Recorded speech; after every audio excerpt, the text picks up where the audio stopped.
हमारा जो second scale है वो है GDS, जो कि डिप्रेशन के लिए भी है। और ये मोस्टली जो डिमेंशिया के जो एल्डरली पीपल होते हैं, ओल्ड एज के लोग होते हैं, उन पर अप्लाई किया जाता है, लेकिन ये बहुत यूज़फुल स्केल है।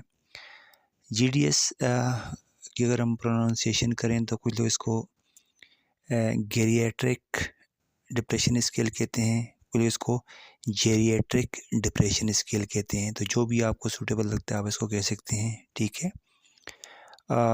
अगर हम GDS की बात करें तो इसके लॉन्ग और शॉर्ट वर्जन्स दोनों हैं। जिस तरह हमारे पास BDI के थे, इसमें हमारे पास जो हम कॉमनली यूज़ करते हैं वो है 15 पॉइंट्स स्केल हमारे पास, जिसको हम यूज़ करते हैं। जो एल्डर लोग होते हैं जिनकी एज मोस्टली 60 या 65 से 65 से ज़्यादा लोग यूज़ करते हैं, बट हम हमारे जो एटमॉस्फेयर है यहाँ पर हम 60 वालों पर भी यूज़ कर सकते हैं। इसमें हमारे पास टोटल 15 आइटम्स इस स्केल में होते हैं, जिसको हम यस और नो में आंसर करते हैं, ठीक है। इसमें हमारे पास लिकर्ट स्केल की तरह 3 या 4 ऑप्शंस नहीं होते, बल्कि हर स्टेटमेंट के आगे हमारे पास यस या नो का ऑप्शन होता है। अगर क्लाइंट इसमें 0 to 4 तक स्कोर करता है तो इसका मतलब होता है कि उन्हें डिप्रेशन नहीं है या वो नॉर्मल हैं। स्कोर अगर उनका 5 से 8 के दरमियान या 5 to 8 होता है तो इसका मतलब उनको माइल्ड डिप्रेशन है। 9 to 11 स्कोर का मतलब है कि उनको मॉडरेट डिप्रेशन है, और 12 to 15 का मतलब है कि उनको सवेयर डिप्रेशन है। अब यहाँ पर ये बात समझना भी ज़रूरी है कि इसमें जो हम क्लाइंट पर इसको अप्लाई करते हैं तो उसकी एजुकेशन, एज और कंप्लेंट्स जो उसको हैं वो उनको हम मद्देनज़र रखते हैं। ये डिपेंड करता है क्लिनिशियन पर या साइकोलॉजिस्ट पर, ठीक है। तो क्योंकि इसमें बहुत सिंपल क्वेश्चन दिए होते हैं, तो अगर वो बहुत कम पढ़ा लिखा है क्लाइंट आपका, या उसकी कंप्लेंट्स बहुत ज़्यादा हैं, ठीक है, और या उसकी एजुकेशन जैसे आपको बताया कम है, या फिर उसकी एज जो है वो बहुत ज़्यादा है, तो इसको आप मद्देनज़र रखेंगे। It depend on your experience, clinical experience पे डिपेंड करेगा, ठीक है। बट इसको हम मोस्टली इल पीपल के अलावा नॉर्मल इंडिविजुअल्स पर भी अप्लाई कर सकते हैं, ठीक है, डिप्रेशन को जानने के लिए।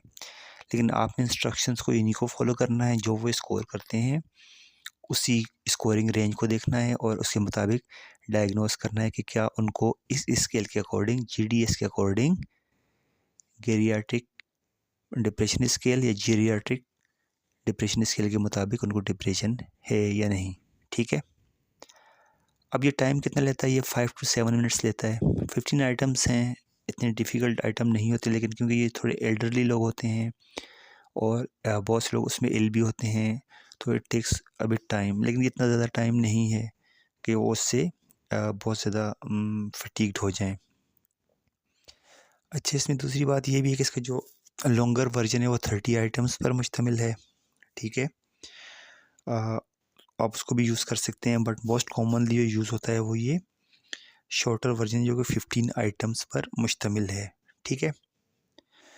इसमें फिर हम ये देखते हैं कि जिसमें क्वेश्चनिंग है, जो हमारे पास जो 15 आइटम्स हैं, उनमें से 10 आइटम्स ऐसे हैं जो इंडिकेट करते हैं डिप्रेशन को, जब उनका आंसर, आपको पता नहीं यस या नो में हमने आंसर करना है, जब उनका आंसर पॉजिटिव दिया जाए, ठीक है। यानी कि अगर उन्होंने यस पर क्लिक किया है, टिक किया है, तो इट्स मीन कि उनमें जो यस वाले पोर्शंस हैं, ये जो आंसर हमारे पास आ रहे हैं, वो डिप्रेशन को इंडिकेट कर रहे हैं।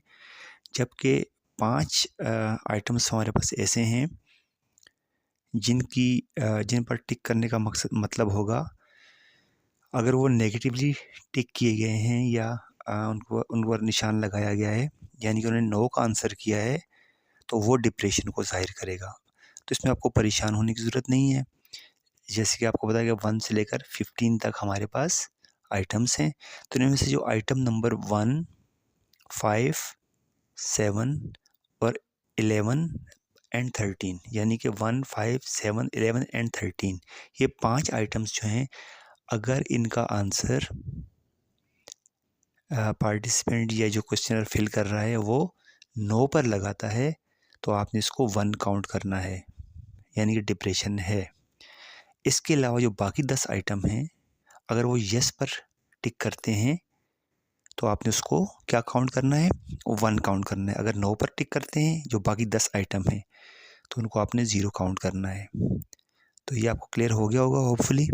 यानी कि 1, 5, 7, 11 एंड 13, इन आइटम्स में अगर वो नो पर टिक करते हैं तो आपने 1 काउंट करना है, और जो बाकी इसके अलावा 10 हैं उनमें अगर वो यस पर टिक करते हैं तो आप उसको 1 काउंट करेंगे। हम इनको 1 क्यों काउंट कर रहे हैं, ताकि हमें इस डिप्रेशन का लेवल पता लग सके। यानी अगर वो 5 से ऊपर स्कोर करता है तो हम देखेंगे कि उसमें डिप्रेशन। अब अगर बात की जाए जेरियाट्रिक डिप्रेशन स्केल की अवेलेबिलिटी की, तो ये ओपन सोर्स है, या आप इसको पब्लिकली यूज़ कर सकते हैं, ठीक है। और इसके लिए लाइसेंस का कहीं भी इंडिकेशन नहीं है कि ये लाइसेंस्ड होना चाहिए या नहीं।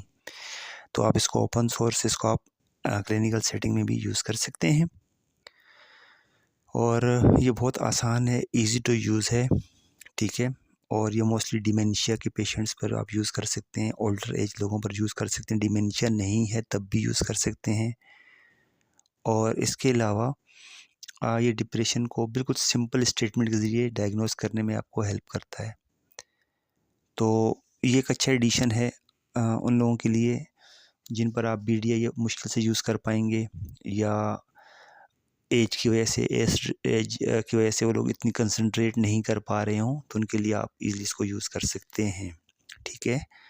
तो ये हमारा सेकंड स्केल है, और इसका भी हम डेटा आपके साथ शेयर करेंगे, ठीक है। इसकी स्कोरिंग और